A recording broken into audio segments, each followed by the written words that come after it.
महाभारत शकुनी का प्रवेश 15वां। एक दिन युधिष्ठिर ने अपने भाइयों से कहा, भाइयों, युद्ध की संभावना ही मिटा देने के उद्देश्य से मैं यह शपथ लेता हूँ कि आज से 13 बरस तक मैं अपने भाइयों या किसी और बंधु को बुरा भला नहीं कहूँगा। सदा अपने भाइयों बंधुओं की इच्छा पर ही चलूंगा। मैं ऐसा कुछ नहीं करूंगा जिससे आपस में मनमुटाव होने का डर हो, क्योंकि मनमुटाव के कारण ही झगड़े होते हैं। इसलिए मन से क्रोध को एक बारगी निकाल दूंगा।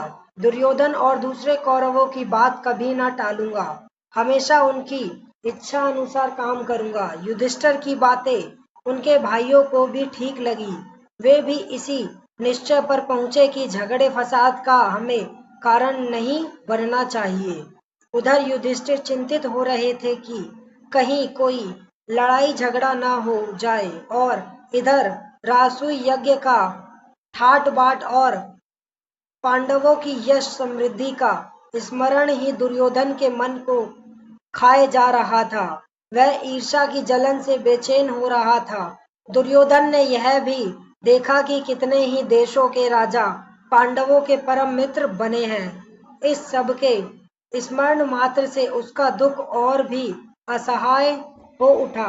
पांडवों के सौभाग्य की याद करके उसकी जलन बढ़ने लगी थी।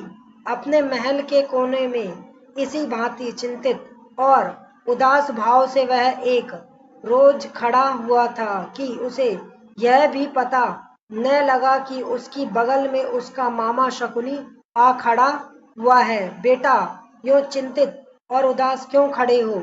कौन सा दुख तुमको सता रहा है? शकुनी ने पूछा। दुर्योधन लंबी सांस लेते हुए बोला, मामा, चारों भाइयों समेत युधिष्ठिर ठाट बाट से राज कर रहा है। यह सब इन आंखों से देखने पर भी मैं कैसे शोक ना करूं? मेरा तो अब जीना ही व्यर्थ मालूम होता है। शकुनी दुर्योधन को सांत्वना देता हुआ बोला, बेटा दुर्योधन, इस तरह मन छोटा क्यों करते हो? आखिर पांडव तुम्हारे भाई ही तो हैं। उनके सौभाग्य पर तुम्हें जलन नहीं होनी चाहिए। न्यायपूर्वक जो राज्य उनको प्राप्त हुआ है उसी का तो उपभोग वे कर रहे हैं। पांडवों ने किसी का कुछ बिगाड़ा नहीं है। जिस पर उनका अधिकार था वही उन्हें मिला है।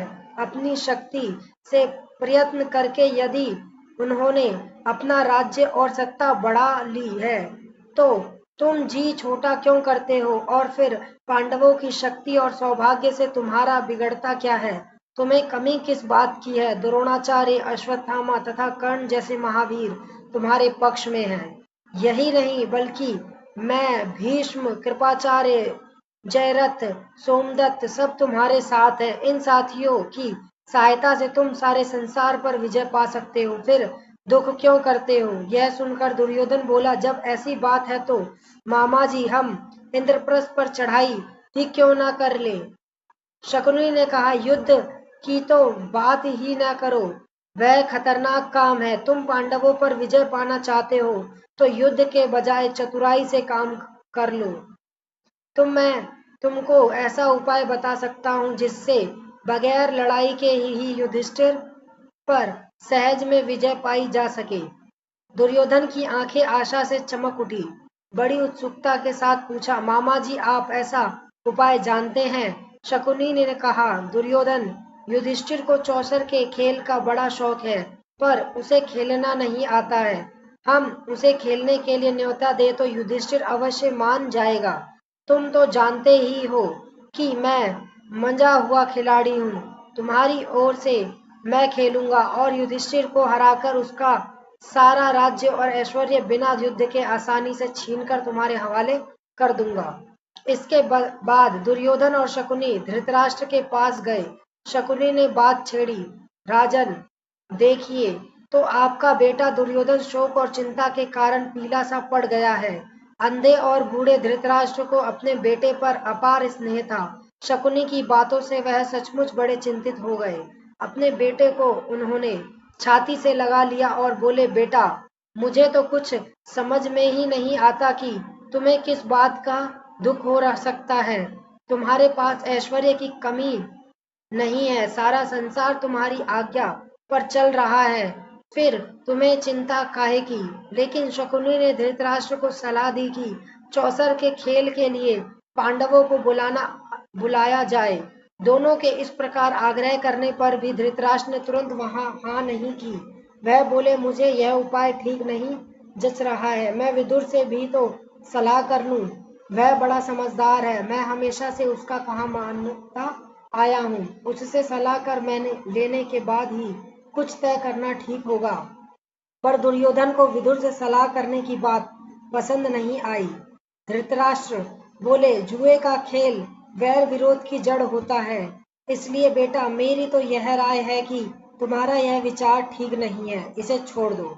दुर्योधन अपने हठ पर दृढ़ रहता हुआ बोला, चौसर का खेल कोई हमने तो इजाद किया नहीं है, यह तो हमारे पूर्वजों का ही चलाया हुआ है। दुर्योधन के इस तरह आग्रह करने पर आखिर धृतराष्ट्र ने घुटने टेक दिए। बेटे का आग्रह मानकर धृतराष्ट्र ने चौसर खेलने के लिए अनुमति दे दी और सभा मंडप बनाने की भी आज्ञा दे दी, परंतु विदुर से भी उन्होंने इस बारे में चुपचाप सलाह की। फिर विदुर बोले, राजन, सारे वंश का इससे नाश हो जाएगा, इसके कारण हमारे कुल के लोगों में आपसी मनमुटाव और झगड़े फसाद होंगे, इसकी भारी विपदा हम पर आएगी। धृतराष्ट्र ने कहा, भाई विदुर, मुझे खेल का भय नहीं है, लेकिन हम क्या कर सकते हैं? सो तुम ही युधिष्ठिर के पास जाओ और उसे मेरी तरफ से खेल के लिए न्योता देकर बुला लाओ। अपने बेटे पर उनका असीम स्नेह उनकी कमजोरी थी और यही कारण था कि उन्होंने बेटे की बात मान ली। समाप्त।